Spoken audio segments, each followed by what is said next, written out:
Hello again, friends. When last we left our hero, he was planning on stealing an amazing horse and magic sword from the giant father of his new friend, Helga. I am kind of beginning to wonder why this man is the hero of the story. If you know a better Sigurd story, please let me know in the comments. And now is the time that I announce the results of the What Will Happen to Sigurd poll, which is on my Patreon page. The polls are available to all my Patreon supporters, moral supporters included. Well, the winner is... Dun dun dun! With an incredible 5 whole votes and the options of marry a princess and live happily ever after, break a curse that frees a giantess and marry her, or become a servant of a giantess, only to stumble on a book of spells and save himself. The winner is break a curse that frees a giantess and marry her. 60% to 40%. In hindsight, I probably should have put an option that he marries his mother. Thank you to all of you who voted.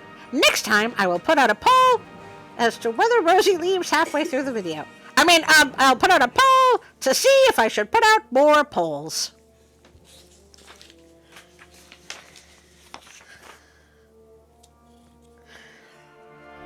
And now we read the final, thrilling chapter of Sigurd. His escape on the wonderful horse, Gullfaxi. Sigurd led the beautiful steed out of the castle, took down the sword, and had just mounted when Helga came running up to him with something in her hand. Here, I give you a green branch, a stone, and a stick. Gee, thanks, she said, else I fear that you may get into trouble. Listen carefully to what I tell you. If, when you are mounted on the horse, an enemy should follow you and threaten to take your life, you have only to throw down the green branch as you ride along, and immediately a dense forest will grow up behind you. Should the enemy still attempt to follow, you have only to strike the stick on the white stone, and a terrible hailstorm will kill all who come after you. Well, that's handy.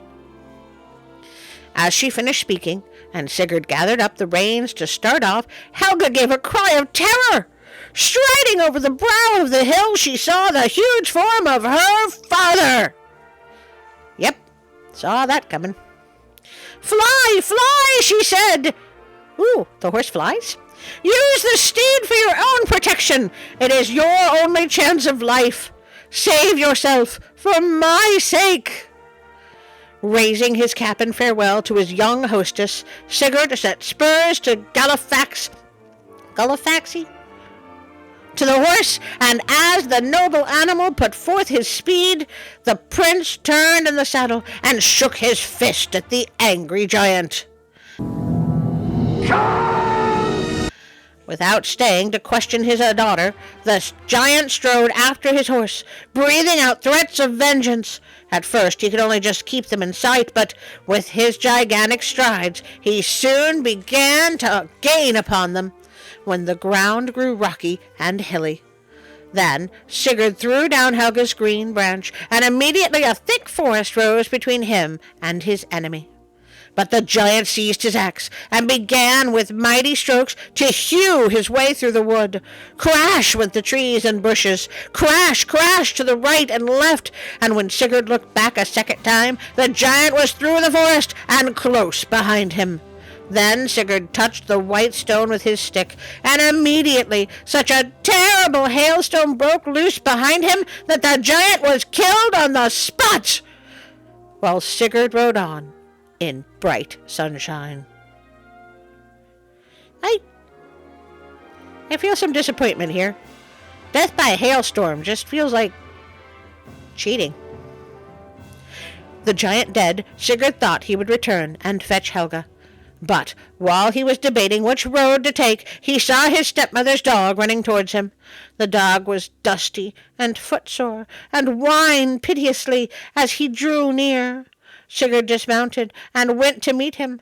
The dog put his paws upon the prince's knee and looked up at him with tears running down his face. Then Sigurd's heart was very heavy, for he knew misfortune was threatening his beloved stepmother. I'm guessing the king can't help because he's, out hunting.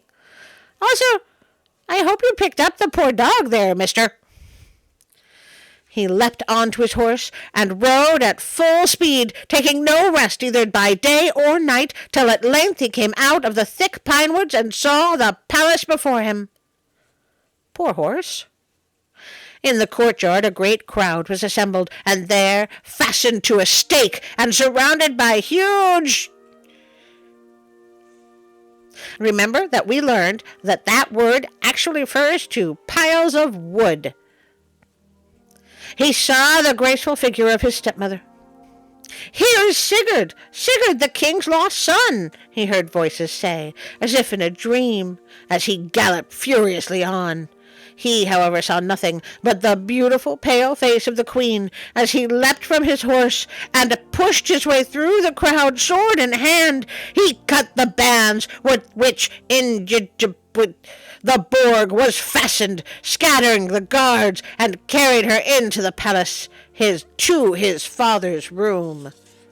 There he found the king, lying on his couch, sick unto death for grief at the loss of his son. Okay, first, this is why you always tell your parents when you are going out. Second, I'm actually kind of impressed he stopped hunting long enough to notice. "My father!" Sigurd cried, as he stood before him with his arm around his stepmother. "What is this that has been done? Why has my mother been treated thus in my absence?" "My son," his father cried, hardly believing that he saw him alive and well before him. "Where hast thou been?" "The people declared the queen had taken thy life, and she was therefore condemned to death, while I was too ill to save her from their vengeance." "This man is useless!" Why is he in this story? "Forgive me, Sigurd, and beg the queen also to pardon me." And he embraced them both with the utmost affection. Then Sigurd related all his adventures, and how he had freed the Borg forever from the hateful power of her sisters. His love for his stepmother was greater than ever, and he heard of all that she had suffered in his absence.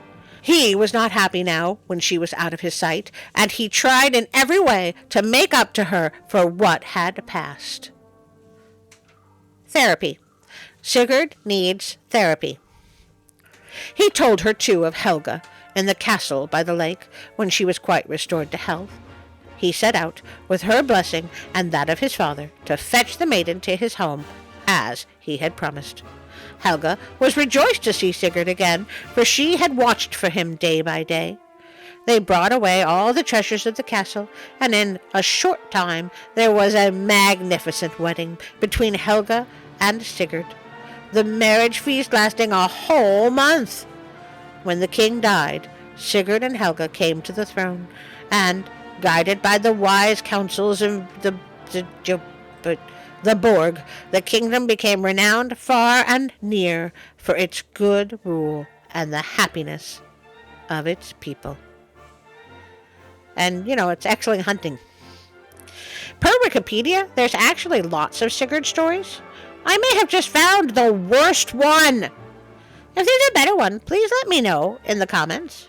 Oh, and speaking of comments, I know I say this at the end of every video.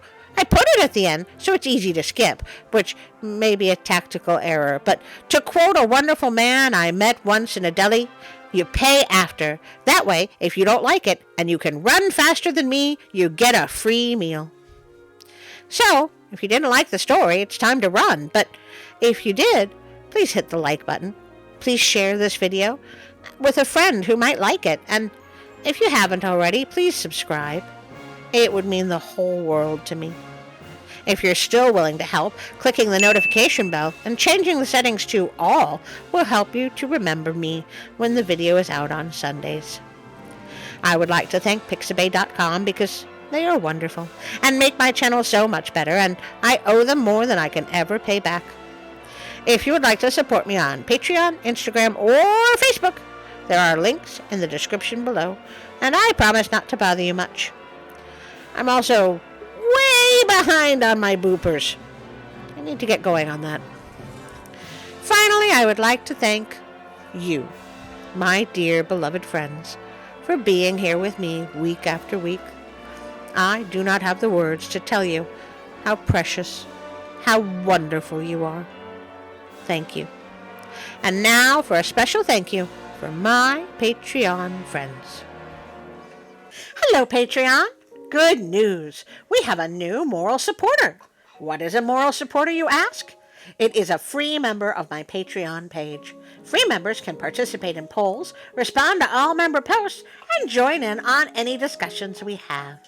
So, a great big thank you to Robinson, Ida, Darren, Teresa, Brick's Journey, Karen, William, Josh, Colleen, and Callum, Celeste, Mom, HW, Bernie, Mike from Japan, Kyla, Alicia, and for moral supporters, Darla and Alicia, which is not the same as Alicia.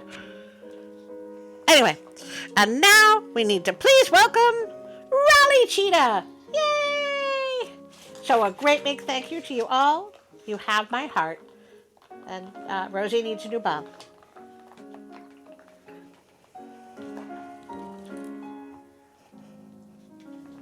Are you stealing the show again? This is why I don't work with dogs anymore.